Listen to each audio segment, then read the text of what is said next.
Hello, hello, ici Jean-Cédric, designer formateur en permaculture. Vidéo 1 du parcours et de la découverte du cours de conception, du cours de design en permaculture.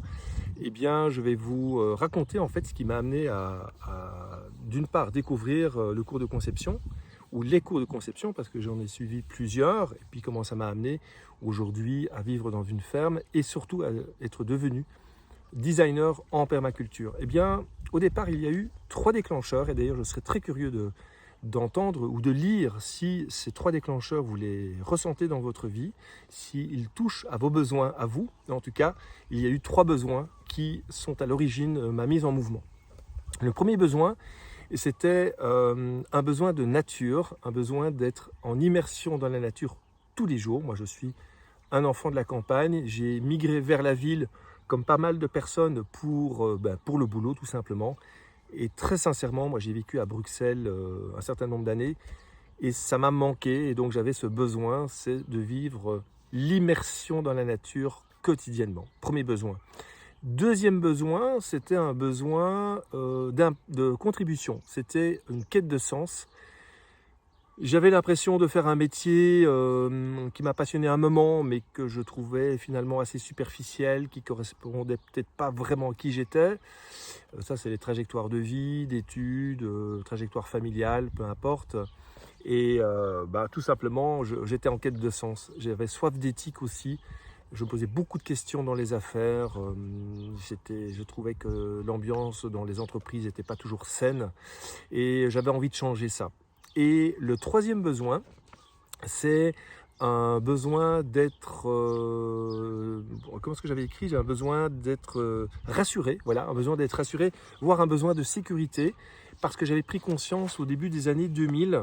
Donc les années 2000, il faut bien se remettre dans le contexte, ça avait été d'abord fin des années 1900, dans les années 90, on a eu quand même les tours jumelles aux États-Unis, le 11 septembre, puis on a eu des grandes grèves dans les années 90 aussi en Belgique, les grandes grèves en France qui ont quand même paralysé le trafic routier et qui ont vidé simplement nos magasins très rapidement.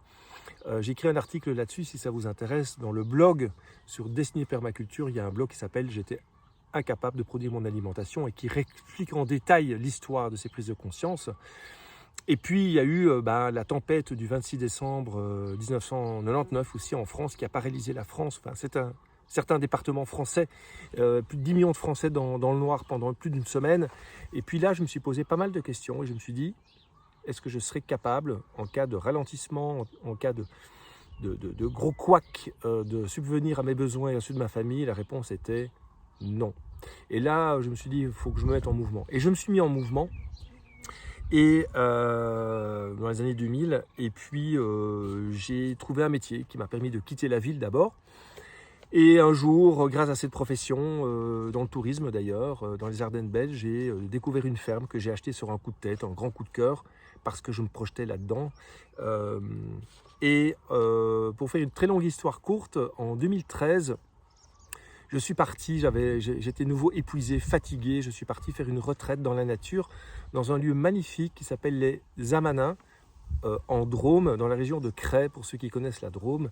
Un magnifique écolieu d'environ une 50aine d'hectares. Et là, je me suis fait une promesse à moi-même, c'est de ne plus jamais faire une activité professionnelle qui ne soit pas alignée avec des profondes valeurs éthiques au centre. Et donc cette promesse, je l'ai tenue et depuis 2013, je n'ai pas dévié d'un iota de cette promesse. Ensuite, je me suis dit, tiens, mais j'ai une ferme, donc 2014, j'ai une ferme de quelques hectares. Comment est-ce qu'on aménage une ferme? Et là, je suis allé à la fameuse ferme du Bec et Loin en Normandie, chez Charles et Perrine. Et c'est là que j'ai découvert en fait d'abord ce que c'était la permaculture, puis j'ai surtout découvert que la permaculture c'est un outil de conception, une boîte à outils conceptuelle, comme on dit en anglais de design, et j'ai commencé à acquérir les rudiments qui me permettaient de mettre les pièces du puzzle dans le bon ordre pour réaménager la propriété ici dans les Ardennes belges. Et donc je suis allé au Bec et Loin en 2014. Puis je suis allé en 2015 au Viellodon en Ardèche, chez mon ami Yann Sourbier. où j'ai suivi mon tuteur de mon parcours professionnalisant en permaculture, Sacha Guégan, qui était mon prof au Bec et Loin. Et puis en 2016, je suis allé en Jordanie, j'ai voulu aller voir un climat aride. Et puis surtout, j'ai voulu me rapprocher de la source australienne, puisque j'ai eu cours avec Jeff Lawton, qui était l'élève de Bill Mollison, un des co-inventeurs de la permaculture. Et Jeff avait aussi repris la PRI, la Permaculture Research Institute australienne. Et donc j'étais dans un camp de réfugiés palestiniens, dans la propriété de son épouse qui est palestinienne, dans un climat aride. Et j'ai voulu voir vraiment ce que c'est les extrêmes, comment on relance des écosystèmes, dans un projet qui s'appelle Greening the Desert, verdissement du désert, chez Nadia, sa femme. Et là, j'ai vraiment découvert la source australienne qui était encore plus radicale en termes de matière que ce que j'avais appris en France, notamment. Et donc le cours était basé essentiellement sur le fameux manuel de Bill Mollison, le manuel de design, s'appelle A Designer's Manual de Bill Mollison. Et là, j'ai été inoculé définitivement par la permaculture. Évidemment, il s'est passé une petite anecdote, un événement extrêmement émouvant, c'est que Bill Mollison est décédé lorsque j'étais en classe en Jordanie avec un de ses meilleurs amis, son élève brillant, Jeff Lawton. Donc c'était un moment très très fort. Voilà comment s'est dessiné le parcours jusqu'à aujourd'hui. Et puis, ce qui m'a permis de lancer la ferme de Desniers, dans laquelle se trouve aujourd'hui une coopérative qui s'appelle le Petit Monde de Desniers et qui enseigne notamment le cours de certifiant depuis 9 ans et qui a accueilli plus de 300 stagiaires rien que pour ce cours-là. Et aujourd'hui, j'ai la chance et le privilège de pouvoir vivre notamment de ce métier en tant que designer en permaculture et d'avoir cofondé 2 bureaux de design en permaculture. Un que j'ai cofondé en 2017 qui s'appelait Padia et aujourd'hui un nouveau bureau qui s'appelle canopy-design.com avec mes collègues Louise Rivière et Vanessa Paulus.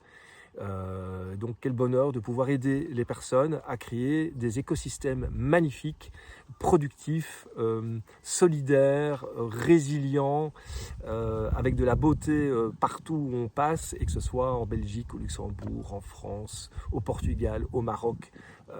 Voilà le parcours de la découverte de la permaculture et en quoi ça m'a amené à créer mon écosystème et puis en faire d'ailleurs un métier. Et donc je vous dis à tantôt pour la seconde vidéo sur qui vient suivre un cours de permaculture. Ciao!